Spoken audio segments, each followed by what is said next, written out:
everybody, Michael Davis here, MCD Reptiles, coming at you with another update video on my collection. Right now you're looking at Gozer, the crested gecko. He's hiding back in his log back there in the back, so I'm not going to bug him. I got the fogger on, and you can see the little fog effect. This is the coolest thing about it though. Whenever I open this cage up, and I get this cool effect right here, I really like that. It just makes it look so cool because it comes flowing out. This comes flowing out of this thing. It makes you feel like, oh my lord, I am in the jungle. Yeah.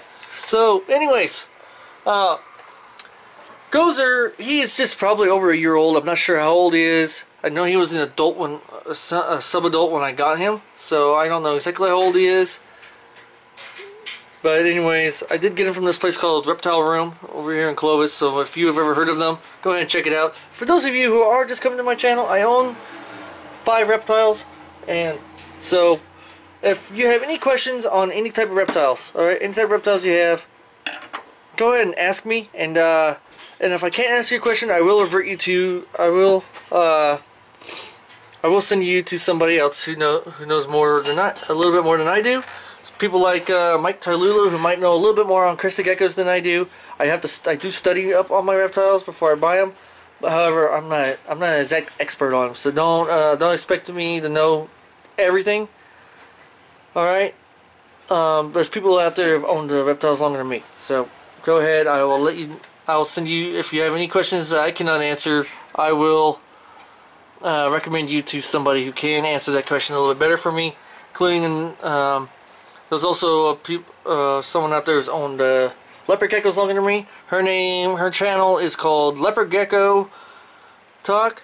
Go ahead and talk to her. She also owns a crested gecko, but she mainly owns leopard geckos. So as far as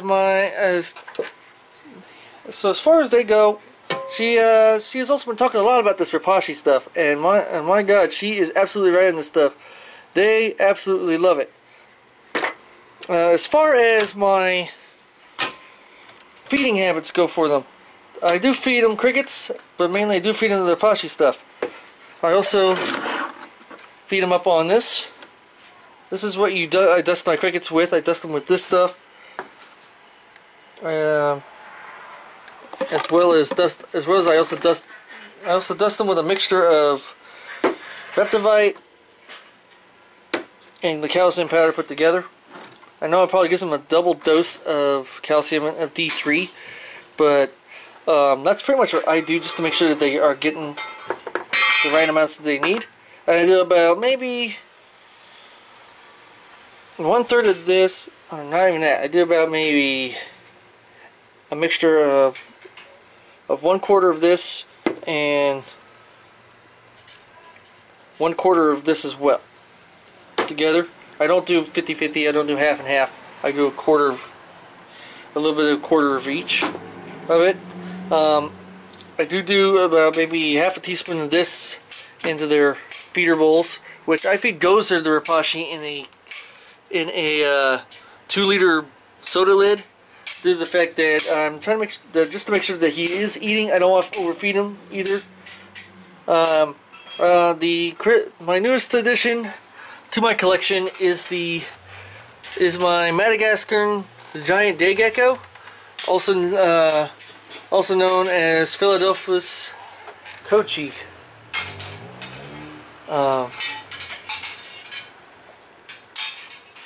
Philosuma kochi is the scientific name for it. Anyways, I named this one Juno after the Roman goddess.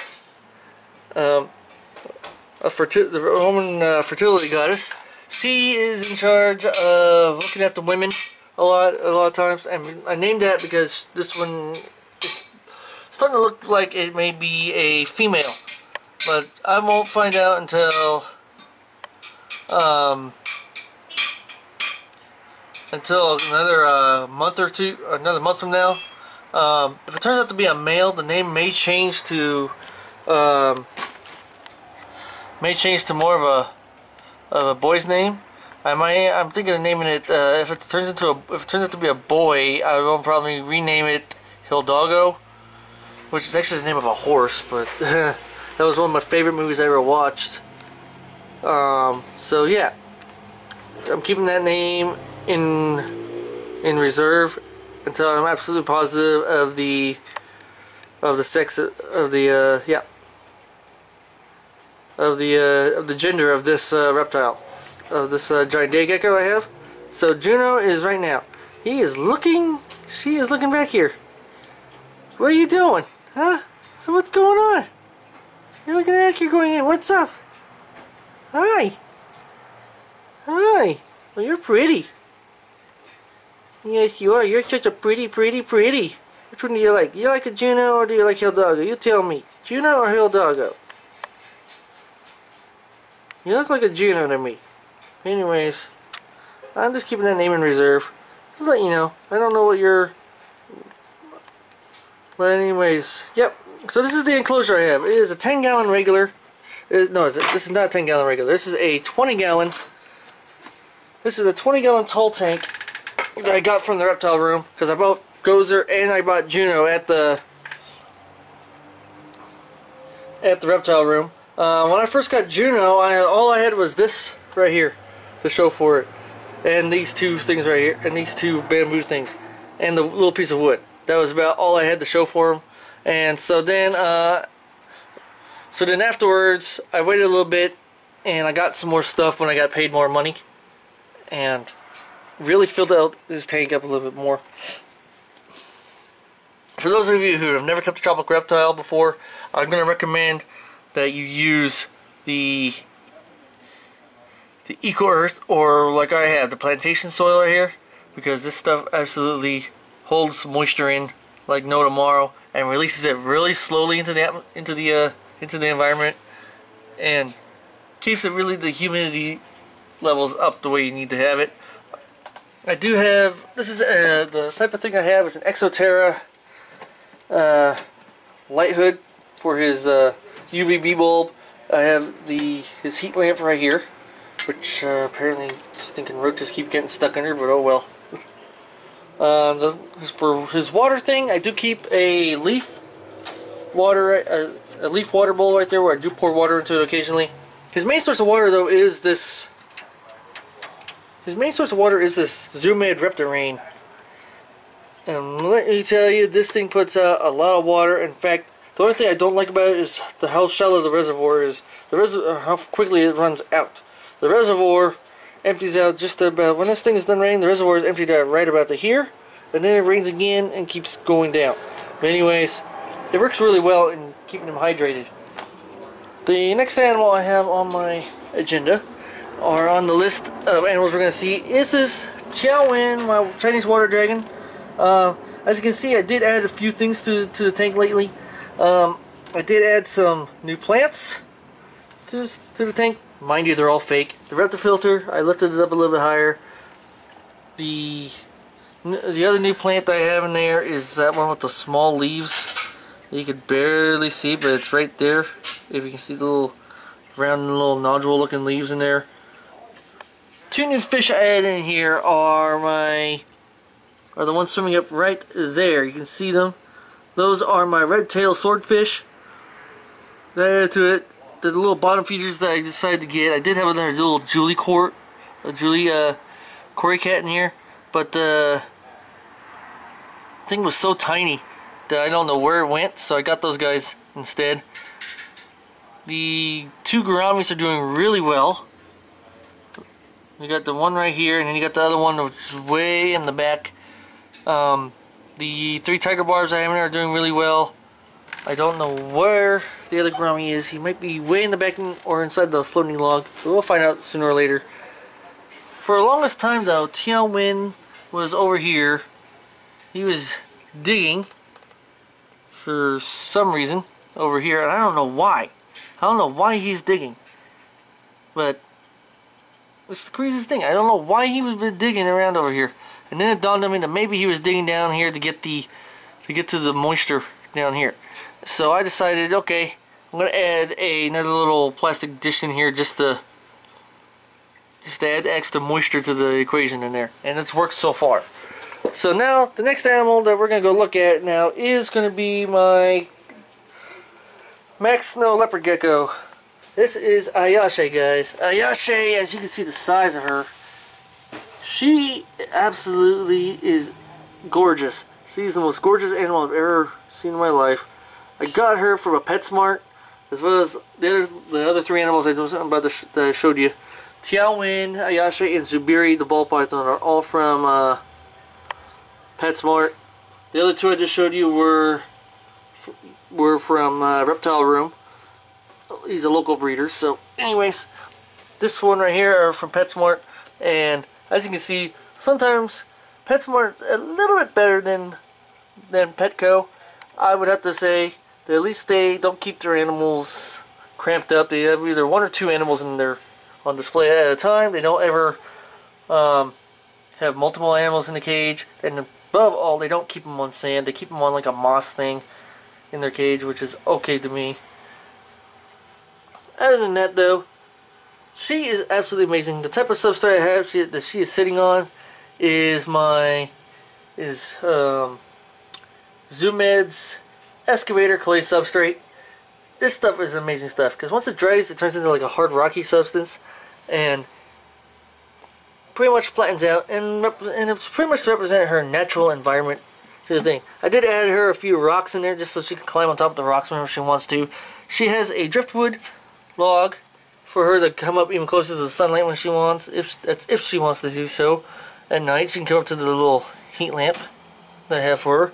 And let me know that this is a Zoomed. This is the Zoomed's. The light bulb in there is a Zoomed moonlight bulb. Undetectable, completely undetectable from her. It is not the red light. I don't ever get the red lights for them, the night lights for them. They don't ever like them. She, on the other hand, does not mind the purple one.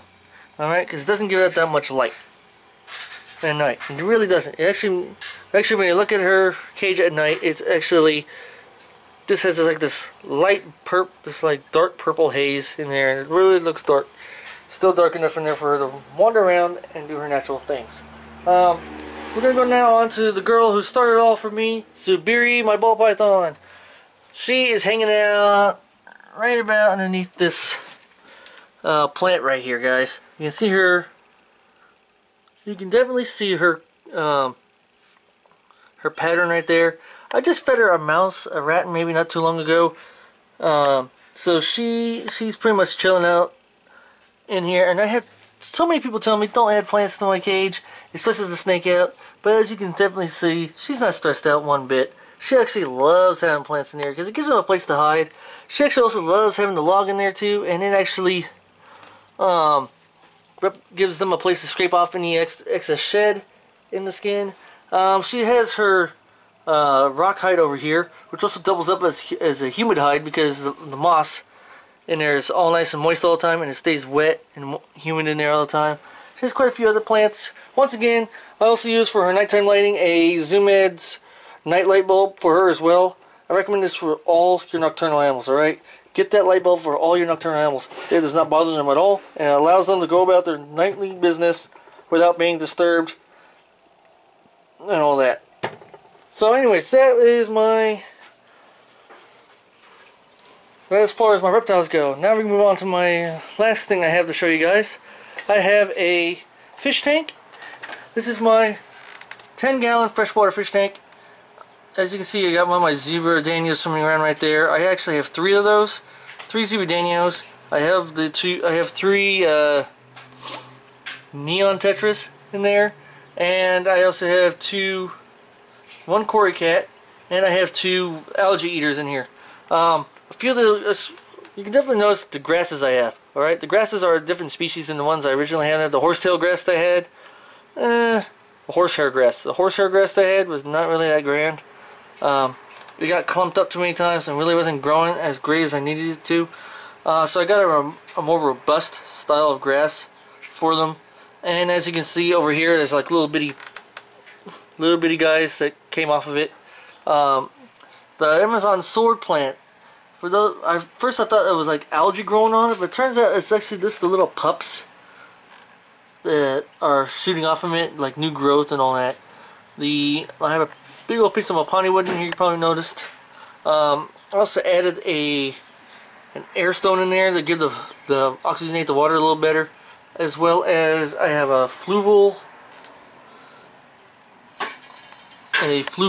water filter, submersible water filter in there, and that provides the circulation I need as well as the filtration to keep the fish all happy and healthy. This other big plant you see over here, this is another big new plant in there. I forget what that is, but it is related to this one. It's a type of sword plant, I do believe, but of a different species. So yeah, quite a few rocks in there as well. So I feed most of my fish. When I do feed my fish, my bottom feeders, they get this stuff, the sinking wafers. Alright, this is what I feed my bottom feeder fish, the sinking wafers. I feed my other fish this stuff. This stuff is absolutely amazing. If you own tropical fish, I recommend getting this. This Tetramin stuff is the best stuff you can get for is among the best type of foods you can get for your tropical fish. It helps out with their fins, keeps them really healthy, and above all, the cool thing about it, it doesn't cloud your water, and it doesn't stain, and it won't stain your glue in there either. It won't, and all that. So that is the best thing I ever had, and I love it. I also recommend, if you own reptiles and you get a new arrival, get this ReptiSafe. But I'm running out, I need to get some more. But anyways, get the ReptiSafe stuff. This stuff is something you can insert into your animals' drinking water. It helps rehydrate new arrivals, and it stimulates this. If you have amphibians, it helps stimulate the slime coat development, providing a natural protective barrier for all types of your amphibians. So if you have frogs, get this stuff for them. But anyways, never add more than 2 drops to 8 fluid ounces to each cup of water you have in there. So if you have a large water dish, add what it says to do for every 8 fluid ounces on it. All right.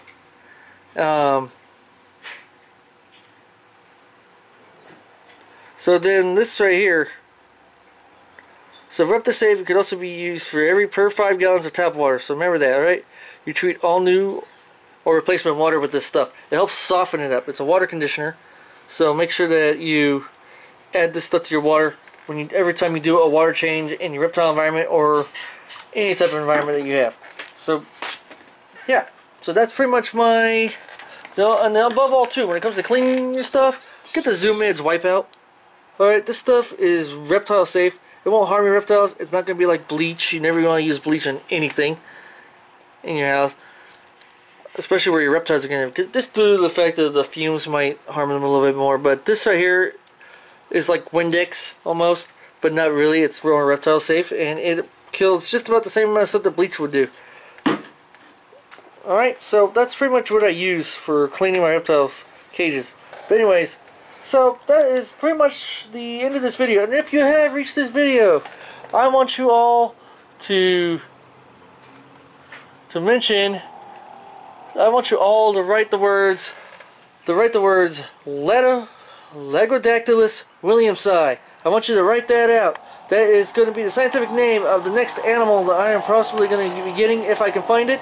So remember that. Write the words Lagodactylus williamsi in the comments below. Alright, so this is Michael Davis, MCD Reptiles, checking out. And I almost forgot, guys. Sorry I didn't mention this before. The stuff coming up is, as far as in the near future, I'm going to be going to a place called Woodward Park. There's a local river that runs through there called the San Joaquin River. If you guys have heard of that, I live in the San Joaquin Valley, Fresno area. So we're going to go there on a nice little trip to go herping and all that stuff, and I'm going to be looking for any type of reptiles out there and let you guys know a little bit more about the local fauna and the reptiles that live around the area. The second thing that's coming up in July is I'll be taking you guys with me on a trip to the Reptile Nation Repticon at my local fairgrounds. This is the second time it's happened this year, and they used to do only 1 per year, but now they're doing 2 per year, and they're wondering where they might do a 3rd one, so they start doing 3 per year. But anyways, as far as I'm concerned, that's about it for the upcoming events. So once again, this is Michael Davis, MC Reptiles, checking out for the second time. Peace.